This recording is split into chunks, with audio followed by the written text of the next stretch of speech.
పూరా local. Welcome to Poora local. ప్రస్తుతం మనం గాంధీ భవన్లో జూబ్లీ హిల్స్ డివిజన్ ప్రెసిడెంట్ కాటూరి రమేష్తో ఉన్నాము. చెప్పండి, కులగణన రీసర్వే 16వ తారీఖు నుంచి 28వ తారీఖు వరకు మళ్ళీ చేస్తున్నారు. అంటే ప్రతిపక్షాలకు భయపడి చేస్తున్నారు, అంటే దీంట్లో తప్పు తడకలు ఎక్కువగా ఉన్నాయని వాళ్ళు ఆరోపిస్తే మళ్ళీ వాళ్ళకి భయపడి రీసర్వే చేస్తున్నారని అంటున్నారు వాళ్ళు.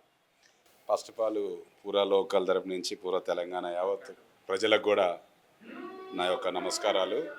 ప్రతిపక్షానికి భయపడి ఈరోజు మేము ప్రభుత్వాన్ని ఏర్పాటు చేయలేదు, ప్రతిపక్షాలకు భయపడి మేము ప్రభుత్వాన్ని నడపట్లేదు, ప్రతిపక్షాలకు భయపడి కూడా మేము ఏ కార్యాచరణ ప్రతిపక్షాలు భయపడి ఈరోజు ఏదో వాళ్ళు ఉనుకుని కాపాడుకోనికి ఈ రకంగా కాంగ్రెస్ పార్టీ మీద నిందలేస్తున్నారు తప్ప ప్రతిపక్షానికి కానీ ప్రతిపక్ష నాయకులకు కానీ ఏ రోజు కూడా ఇది తలవంచని కాంగ్రెస్ ప్రభుత్వం. దానికి తగ్గట్టు మా యొక్క రేవంత్ రెడ్డి గారు కూడా వారికి ధీటుగా సమాధానం ఇచ్చే నాయకుడు. ఎందుకంటే ప్రతిపక్షాలు అనేది అసలు వాళ్ళ దగ్గర ఏమన్నా ఉందా? ప్రతిపక్షాల దగ్గర ప్రతిపక్షం చేయలేని పని మేము చేస్తున్నాము. ఈరోజు యావత్ తెలంగాణ ప్రజలు కూడా ఇది గ్రహించాలి.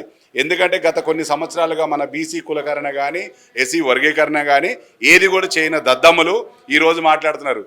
ఈ విషయము రేవంత్ రెడ్డి గారు కులగణనలో పాల్గొనే వారు ఎవరన్నా ఉంటే వాళ్ళు మాట్లాడే హక్కు లేదన్నందుకు ఈరోజు వాళ్ళు ఎగిసిపడుతున్నారు.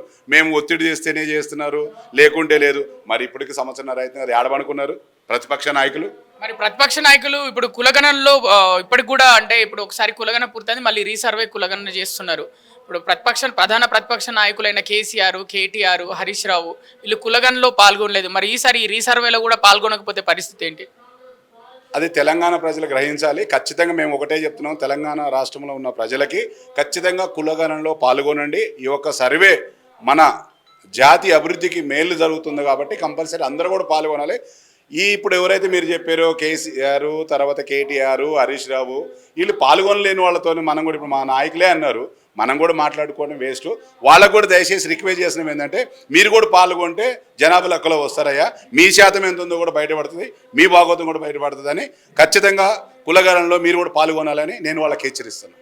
ఇప్పుడు మరోవైపు మీరు ఇప్పుడు అధికారంలోకి వచ్చే సంవత్సరం 4 నెలలు అవుతుంది. ఈ సంవత్సరం 4 నెలల్లో బీఆర్ఎస్ నాయకులను చాలా రకాలుగా ఇబ్బందులు పెడుతున్నారు, అరెస్టులు చేసి జైల్లో పోలీస్ స్టేషన్లో జైల్లో వేస్తున్నారు. మేము కూడా పింక్ బుక్ ఓపెన్ చేస్తున్నాము. పింక్ బుక్లో ఎవరెవరైతే అరాచకాలు సృష్టించారో వాళ్ళపైన మేము అధికారంలోకి వచ్చాక వాళ్ళపైన చర్యలు తీసుకుంటామని ఎమ్మెల్సీ కల్వకుంట్ల కవిత అన్నారు. చాలా మంచి సలహా కూడా మీరు చెప్పడం జరిగింది, మంచిగా ధన్యవాదాలు.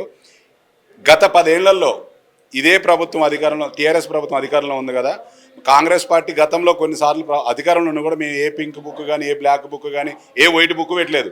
మాకు తెలిసిందల్లా ప్రజల సంక్షేమం కోసం ఒకటే తప్ప వీళ్ళు ఈరోజు 10 సంవత్సరాలు పరిపాలించారు కదా, అందుకే పింక్ బుక్ అని పెట్టుకున్నారు. వాళ్ళు చేసిన దొంగతనాలు, దోపిడీలు ఇంకా అనేకమైన ఉన్నాయి కాబట్టి వాళ్ళకి ఆ ఐడెంటిఫై ఉంది కాబట్టి వాళ్ళు ఒక పింక్ బుక్ అని పెట్టుకోవడం జరిగింది. ఖచ్చితంగా వాళ్ళ భాగవతులు మేము ఇంకా బయటపెట్టే చాలా ఉన్నాయి.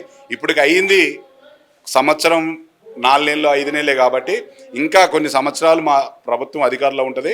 ఖచ్చితంగా టీఆర్ఎస్లో భోగతం బయట పెడతాము, అది ప్రజల ముందు తీసుకెళ్ళి వాళ్ళని ప్రజల్లో నిలబెడతాము. ఇది ఒక మాకైతే ఖచ్చితంగా నమ్మకం ఉంది. బీఆర్ఎస్ లీడరు ఎర్రబెల్లి దయాకర్ రావు, మీ పార్టీలో 25 మంది, అంటే కాంగ్రెస్ పార్టీలో 25 మంది ఎమ్మెల్యేలు అసమ్మతిగా ఉన్నారు, 6 నెలల్లో ప్రభుత్వం కూలిపోతుంది అని నిన్న ఒక సభలో వేదికగా మాట్లాడారు.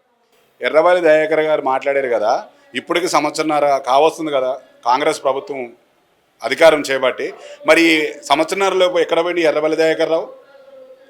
ఈరోజు వచ్చి 25 మంది ఏదో అనుమానంగా ఉన్నారు, లేకుంటే వాళ్ళ పార్టీ మారే అవకాశం ఉంది అన్నారు కదా. ఫస్ట్ ఆఫ్ ఆల్ ఎర్రబెల్లి దయాకర్కే నమ్మకం లేదు అందులో ఉంటానా లేడో అని. ఈయన చెప్తే ఇంకా ఎవరన్నా నమ్ముతారా?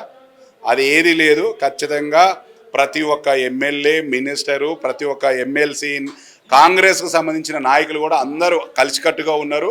ఈ ప్రభుత్వాన్ని 5 ఏళ్ళు కాక ఇంకా నెక్స్ట్ 5 ఏళ్ళు కూడా తీసుకెళ్లే ప్రయత్నంలోనే భాగంగానే అందరూ కలిసికట్టుగా తెలంగాణ రాష్ట్రాన్ని అభివృద్ధి బాటలో చేసే విధంగా అందరూ కలిసికట్టుగా పోతున్నారు. ఈ ఎర్రబెల్లి దయాకర్ మాటలకి తాటాకులే మూడవు. అసలు వాళ్ళు ఫస్ట్ వాళ్ళు ప్రతిపక్షంలో ఉన్నారా, లేకుంటే అసలు ఇంకా ఏ దాంట్లో ఉన్నారా? అసలు ప్రతిపక్షంలో ఉండి ఇప్పుడు దాకా కేసీఆర్ దగ్గరికి ఎందుకు పోలేదు? మరి ఈయన ఎందుకు ఇంట్లో పనుకున్నాడు? ఈయన భోగోతం కూడా మేము ఖచ్చితంగా రానున్న కాలంలో బయట పెడతామని ఈ ఛానల్ ద్వారా వాళ్ళకి హెచ్చరిస్తున్నాం. సోషల్ మీడియాలో కాంగ్రెస్ పార్టీ వీక్గా ఉంది, సరిగా నాయకులు పనిచేయట్లేదు, కాంగ్రెస్ తరఫున అంటే ఎదుర్కొనట్లేదు, విమర్శలకు ప్రతి విమర్శలు చేయట్లేదు అని బయట టాక్ నడుస్తుంది. ఇప్పుడు టీఆర్ఎస్ పార్టీకి ఎలాంటి అవకాశాలు లేవు. ఖాళీగా ఉన్నారు కాబట్టి వాళ్ళ పని ఏంది, ఏదో ఒకటి తీసుకురావాలి, ప్రజల్లోకి తీసుకెళ్ళి కాంగ్రెస్ పార్టీ మీద బురద జల్లేవాలని ఒక నిందతోని వాళ్ళు ప్రయత్నం చేస్తున్నారు కదా. మరి మాది సోషల్ మీడియా లేదు, ఒక టీవీ లేదు, ఒక పేపర్ లేదు కదా, అయినా ఈరోజు ప్రజాపాలనతో ముందుకు సాగుతున్నాం కదా. మరి ప్రజలు మమ్మల్ని నమ్ముతున్నారు కదా. వాళ్ళు గతంలో 10 ఏళ్లలో social media, front media, back video, ఇంకా పేపర్ గీపర్ అన్నీ పెట్టుకున్నారు కదా. మరి ఏమైంది వాళ్ళు సోషల్ మీడియా? వాళ్ళు చేసే తప్పు ప్రతిదీ తప్పేనని ఆల్రెడీ ప్రజలు నమ్ముతున్నారు. అయినా అట్లాంటి వాళ్ళు ఇప్పుడు వాళ్ళు దెబ్బదాకి ఉన్నారు, ఓడిపోయి బాధల్లో ఉన్నారు. వాళ్ళకి మేము ఎదురు సమాధానం చెప్పాల్సిన అవసరం లేదు. మేము మా కార్యకర్తలు లాంటి వాళ్ళు, మా నాయకులు ఏదైతే ప్రజలే వాళ్ళకి సమాధానం చెప్తారు ఖచ్చితంగా. దీనికి మా నాయకులు చెప్పాల్సిన అవసరం కూడా లేదు.